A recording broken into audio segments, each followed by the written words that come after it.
Hello students. तो यहाँ पे क्वेश्चन है, for the given situation shown in figure choose the correct options. तो 2 kg का ब्लॉक 4 kg पे रखा हुआ है और 4 kg पे एक वेरिएबल फोर्स लगाया जाता है F = 2T। अब यहाँ पे स्टैटिक और काइनेटिक फ्रिक्शन के जो कोफिशिएंट्स हैं उनकी वैल्यू दी हुई है। तो सबसे पहले तो मैं ये देखता हूँ यहाँ पे कि अगर हमें वैल्यू यहाँ पे गिवन है, ठीक है,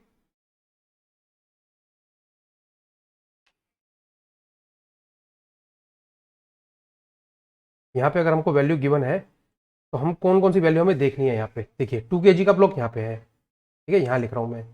4 kg का ब्लॉक यहाँ पे है, ठीक। अब यहाँ पे मैं अगर ये मूव करेंगे वो तो बात की बात है, पहले स्टैटिक फ्रिक्शन के हिसाब से अगर मैं देखूं तो चलिए यहाँ निकालते हैं। यहाँ पे पहले स्टैटिक की मैक्सिमम वैल्यू निकालते हैं 2 kg और 4 kg के बीच में। तो कितनी आएगी वो आएगी 0.4 इंटू 2 मास ले लेंगे इंटू 10, ऐसे ही चलेगा। कितना आ जाएगा ये 8 न्यूटन।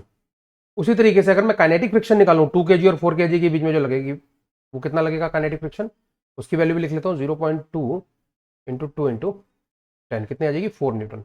देख लेते हैं इनको, जब यूज करना होगा तो हम करेंगे। इसके अलावा 4 kg और जो सरफेस है जिसपे 4 kg को रखा हुआ है, ये रही जो बॉटम सरफेस है जिसपे 4 kg को रखा हुआ है, यहाँ पे स्टैटिक की मैक्सिमम वैल्यू कितनी होगी, यहाँ पे स्टैटिक फ्रिक्शन की जो मैक्सिमम वैल्यू होगी वो होगी, कितना गिवन है म्यू एस कितना गिवन है, देखो क्वेश्चन में देखो 0.6 इंटू ये 4+2 हो जाएगा। पता ना आपको यहाँ पे जो रिएक्शन मिलेगी वो 4 और 2 दोनों के कारण हो जाएगी टोटल, तो हो जाएगी 4+2 इंटू 10। कितना आ जाएगा आंसर, ये आ जाएगा 36 न्यूटन। और यहाँ पे काइनेटिक की निकालनी है तो निकाल लीजिए, यानी कि 4 kg अगर मूव करता है तो बॉटम सरफेस और 4 kg के बीच में कितना काइनेटिक फ्रिक्शन लग रहा होगा वो भी सॉल्व कर लेते हैं। 0.4 इंटू 4+2 इंटू 10 कितना आ जाएगा 24 न्यूटन। यहाँ तक तो स्टूडेंट्स क्लियर है। अब होता क्या है यहाँ पे होता ये है कि एक वेरिएबल फोर्स लगाया जाता है इस तरफ, है ना, F = 2T।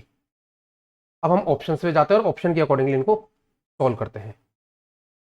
चलिए, ऑप्शन नंबर ए और बी में दिया हुआ है एट t = 1 सेकेंड। तो t = 1 सेकेंड की सिचुएशन में हम बात करते हैं।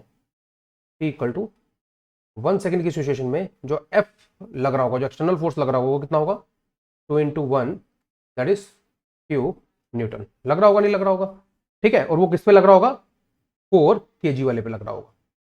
तो 4 kg पे Q न्यूटन लगेगा इस तरीके से, ठीक है।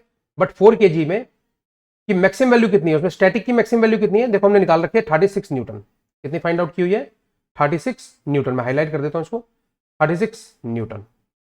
तो इसका मतलब 4 kg पे पीछे जो मैक्सिमम स्टैटिक फ्रिक्शन लग सकता है 36 न्यूटन लग सकता है। बट अभी एक्सटर्नल अप्लाइड फोर्स कितना है 2 न्यूटन, तो पीछे की तरफ ये 2 न्यूटन लगेगा और 4 kg आपका रेस्ट पे रहेगा। और जब 4 kg रेस्ट पे रहेगा तो 2 kg की भी मूव करने की कोई प्रोबेबिलिटी है नहीं।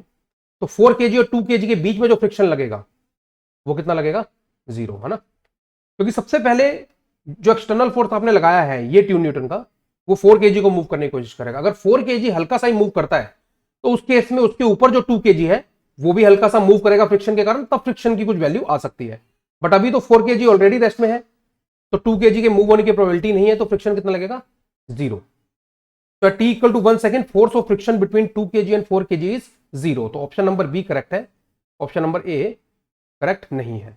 ये बात तो एकदम क्लियर है। अब सी ऑप्शन का भी देख लेते हैं। t = 4 सेकेंड पे क्या हो रहा होगा। सी ऑप्शन में टाइम कितना लिया है 4 सेकेंड, तो 4 सेकेंड पे t = 4 सेकेंड पे 4 kg पे कितना फोर्स लग रहा होगा,